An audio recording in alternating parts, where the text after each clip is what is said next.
الكبسولات السحرية او فياجرة الشعر. طبعا ده الترند اللي طالع جديد ومكسر الدنيا، والناس كلها عمالة تقول انها بتعمل اللي ما يتعملش.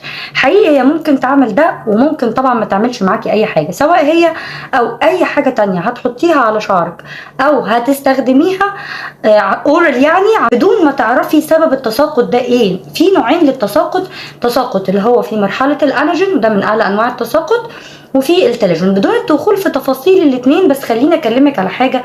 التليجين مثلا اللي احنا هنتكلم عنه، اللي بيتعرض له 80% او 90% من السيدات، هو بيبقى ناتج عن نقص فيتامينات، مشاكل هرمونيه، مشاكل في التغذيه، بيبقى في نقص في الحديد في الدم. يعني في ناس بتعمل انيميا، بتبقى الانيميا زي الفل، بس هي عندها نقص حديد وما تعرفش، عندها نقص فيتامين د، عندها تكيسات على المبايض، عندها مشاكل كتير قوي ممكن تخليها تتعرض للتليجين فيس دوت او التليجين افلافيوم، وده من اشهر انواع تساقط الشعر.